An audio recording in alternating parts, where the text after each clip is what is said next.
শহরের রাস্তাঘাট, school, cinema hall, supermarket, এমনকি শিশুদের হাসি খুশিতে ভরা খেলার পার্ক সবকিছুই আজ ধ্বংসস্তূপে পরিণত হয়েছে। এক সময় প্রাণচঞ্চলে ভরা এই শহরে এখন নেমে এসেছে অদ্ভুত নীরবতা। স্কুলের শ্রেণীকক্ষে ছড়িয়ে ছিটিয়ে থাকা বই, শিশুদের খেলার জন্য সাজানো পার্কের ভাঙা দোলনা আর নির্জন মাঠগুলো যেন সময়ের সাক্ষী হয়ে দাঁড়িয়ে আছে। উঁচু উঁচু দালান আর ফাঁকা রাস্তাগুলো এখনো দাঁড়িয়ে আছে, কিন্তু নেই কোনো মানুষের উপস্থিতি। এই শহরটি এক সময় ছিল প্রায় 50,000 মানুষের প্রাণের ঠিকানা, প্রিপিয়াত। কিন্তু 1986 সালের 26শে এপ্রিল ইউক্রেনের চেরনোবিল পারমাণবিক বিদ্যুৎ কেন্দ্রে ঘটে যায় মানব ইতিহাসের ভয়াবহতম শিল্প দুর্ঘটনাগুলোর একটি। রিঅ্যাক্টর নম্বর 4 বিস্ফোরণের সাথে সাথে পুরো এলাকায় ছড়িয়ে পড়ে প্রাণঘাতী তেজস্ক্রিয়তা। মুহূর্তেই থেমে যায় হাজারো মানুষের স্বাভাবিক জীবন। দুর্ঘটনার মাত্র 36 ঘন্টা পর তড়িঘড়ি করে প্রিপিয়াত থেকে সবাইকে সরিয়ে নেওয়া হয়। সরকার প্রথমে আশ্বাস দিয়েছিল কয়েক দিনের মধ্যেই মানুষ ফিরে আসবে। সেই বিশ্বাসে অসংখ্য পরিবার তাদের ঘরবাড়ি, আসবাবপত্র, ব্যক্তিগত জিনিসপত্র সবকিছু ফেলে রেখে চলে গিয়েছিল। কিন্তু বিজ্ঞানীরা জানালেন তেজস্ক্রিয়তার মাত্রা এতটাই ভয়ঙ্কর যে কয়েক শতাব্দীর আগে এই শহরে কোনো মানুষের ফেরা সম্ভব নয়। রান্নাঘরে তাকালে দেখা যায় আসবাবপত্র এখনো আগের মতোই সাজানো আছে, কিন্তু ধুলোবালির আস্তরণে ঢেকে গেছে প্রতিটি জিনিসপত্র। মনে হয় যেন সবকিছু তাড়াহুড়ো করে ফেলে রেখে শুধু প্রাণ বাঁচানোর তাগিদেই মানুষ পালিয়ে গেছে। শহরের বিভিন্ন বাড়িতে প্রবেশ করলে চোখে পড়ে নানা ধরনের আসবাবপত্র, খাট, টেবিল, আলমারি কিংবা থালা বাসন সবই ছড়িয়ে ছিটিয়ে আছে। দেখে মনে হয় শেষ মুহূর্তে এগুলো গুছিয়ে নেয়ার মতো সময় কিংবা সুযোগ আর মেলেনি কারো। কিছু বাড়ির দেয়াল আর মেঝেতে এখন লতাগুল্মের দখল। সবুজ লতা পাতায় ঢেকে গেছে জানালা, দরজা, এমনকি ভেতরের আসবাবপত্রের অনেকটা অংশ। প্রকৃতি যেন ধীরে ধীরে এই পরিত্যক্ত ঘরগুলোকে নিজের করে নিচ্ছে।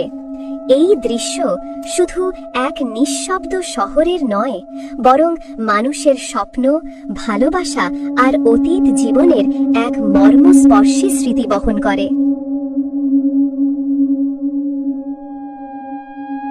আজও শহরের প্রতিটি ঘরবাড়ি, স্কুল, হাসপাতাল, শিশুদের খেলনার মাঠ সবকিছুই নিঃশব্দে কাঁদে তাদের হারানো মালিকদের জন্য। সময়ের সাথে সাথে প্রকৃতি আস্তে আস্তে দখল নিচ্ছে শহরের প্রতিটি কোণ। গাছপালা ভেদ করে দালানের দেয়াল ভেঙে পড়ছে, শিকড় জড়িয়ে নিচ্ছে রাস্তাঘাট।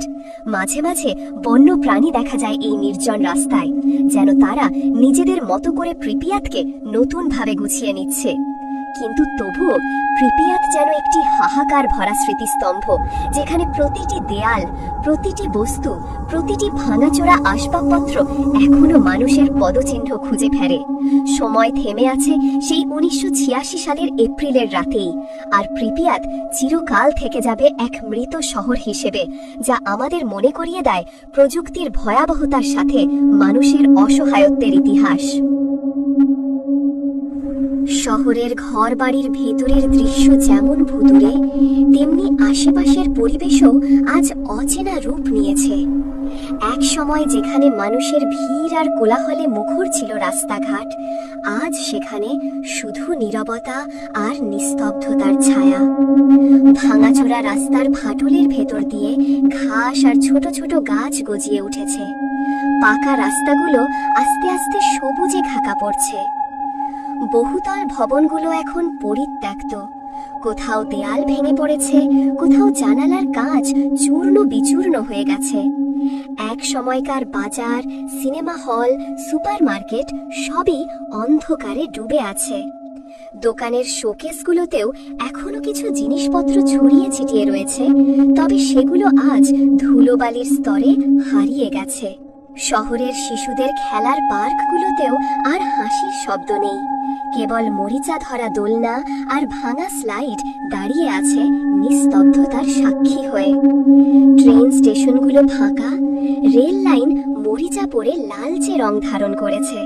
আশেপাশের গাছে পাখিদের ডাক শোনা গেলেও মানুষের অস্তিত্ব নেই কোথাও।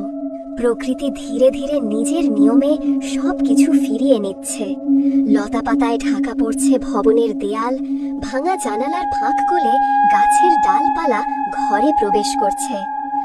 শহরগুলো যেন এক একটি জীবন্ত জাদুঘর, যেখানে প্রতিটি ইট পাথর অতীতের গল্প বলে যায়, মানুষের স্বপ্ন, আশা আর হঠাৎ থেমে যাওয়া জীবনের নিঃশব্দ সাক্ষী হয়ে।